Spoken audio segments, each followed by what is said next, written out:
Display ಮಾಡಬೇಕು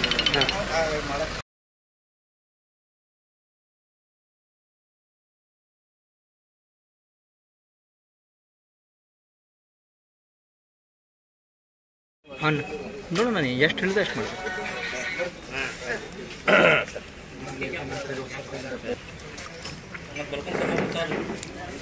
ಅಲ್ಲ ಅವ್ರು ಹ್ಞೂ ಅಂದಿರ್ತಾರೆ.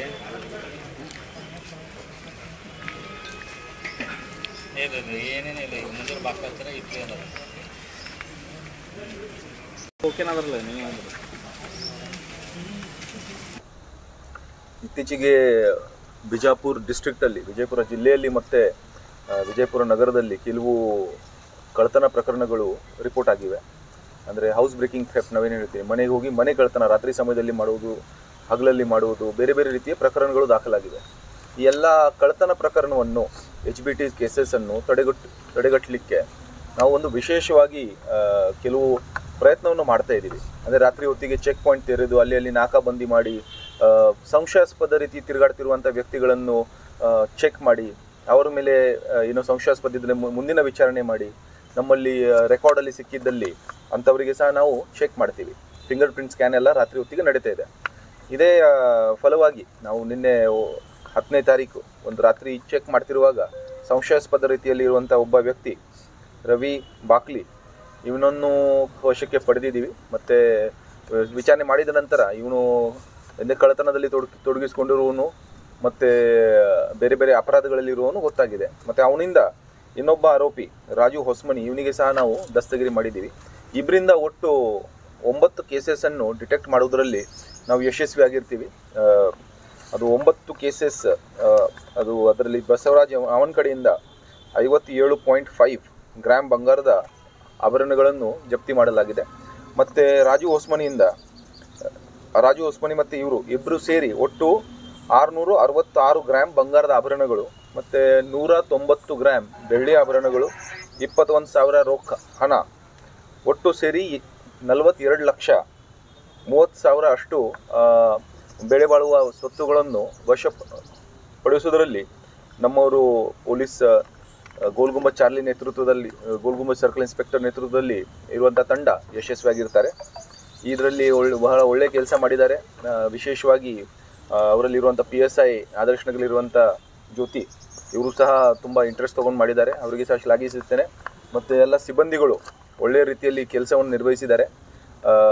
ಒಟ್ಟು ಇಷ್ಟು ಮಟ್ಟದಲ್ಲಿ ನಾವು ರಿಕವರಿ ಮಾಡಿದ್ದೀವಿ. ಮತ್ತು ಇನ್ನು ಇವತ್ತು ಸಹ ಸಿಂದಗಿ ಪೊಲೀಸ್ ಠಾಣೆಯಲ್ಲಿ 37 ಬೈಕನ್ನು ನಾವು 4 ಕಳ್ಳರಿಂದ ವಶಕ್ಕೆ ಪಡೆದೀವಿ. ಅಲ್ಲಿ ಸಹ 2 HBT ಕೇಸಸ್, ಒಂದು PKPS ಬ್ಯಾಂಕಲ್ಲಿ ಮತ್ತು ಒಂದು ಅನ್ನಪೂರ್ಣ ಫೈನಾನ್ಸಲ್ಲಿ ಆದಂಥ 2 ಕೇಸಸನ್ನು ಸಹ ಡಿಟೆಕ್ಟ್ ಮಾಡೋದ್ರಲ್ಲಿ ನಮ್ಮವರು ಯಶಸ್ವಿಯಾಗಿರ್ತಾರೆ. ವಿಶೇಷವಾಗಿ ಈ ಕೇಸಲ್ಲಿ ಇನ್ನೂ ಕೆಲವು ಕೇಸಸಲ್ಲಿ ಕ್ಲೂ ಇದೆ, ನಾವು ಎಫರ್ಟ್ ಮಾಡ್ತಾ ಇದ್ದೀವಿ, ಅದರಲ್ಲಿ ಸಹ ಯಶಸ್ವಿ ಆಗ್ತೀವಿ ಅಂತ ಗ್ಯಾರಂಟಿ ಇದೆ ಒಂದು ರೀತಿ. ಮತ್ತು ಈ ಒಂದು ಒಳ್ಳೆಯ ಕೇಸ್ ಇದೆ, ಎಲ್ಲರಿಗೂ ನಾವು ಬಹುಮಾನ ಸಹ ಕೊಡ್ತೀವಿ. ಒಟ್ಟು ಈಗಾಗಲೇ ಡಿಕ್ಲೇರ್ ಮಾಡಿದ ಹಾಗೆ 42,30,000 ಅಷ್ಟು ಮೌಲ್ಯದ ಆಭರಣಗಳನ್ನು ಮತ್ತು ರೊಕ್ಕ ಹಣ ಅಷ್ಟನ್ನು ನಾವು ಜಪ್ತಿಪಡಿಸಿದ್ದೀವಿ.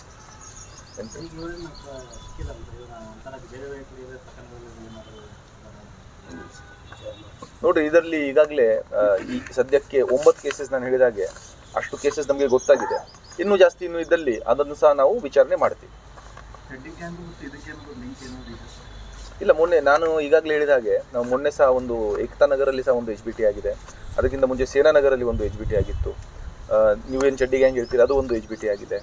ಅದಕ್ಕೆ ಸಹ ಕಂಟಿನ್ಯೂಸ್ ನಾವು ಬೆನ್ನು ಹತ್ತಿದ್ದೀವಿ. ಯಾವುದೊಂದು ಅದರಲ್ಲಿ ಸಹ ಕ್ಲೂ ನಮಗೆ ಖಂಡಿತ ಸಿಗುತ್ತೆ. ಆಯ್ತಾ?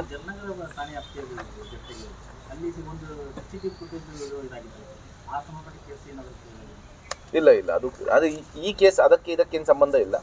ಬಟ್ ನಾನು ಈಗಾಗಲೇ ಹೇಳಿದ ಹಾಗೆ ಎಲ್ಲ ಕೇಸಸಲ್ಲಿ ನಮ್ಮ ಎಫರ್ಟ್ ನಡೀತಾ ಇದೆ. ಆಯ್ತಾ?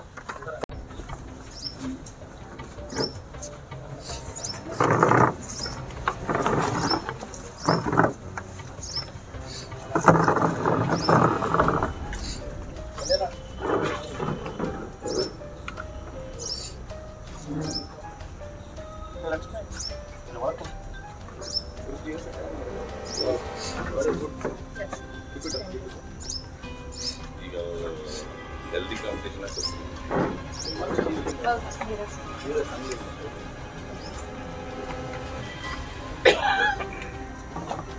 ಚಲೋ ಥ್ಯಾಂಕ್ ಯು.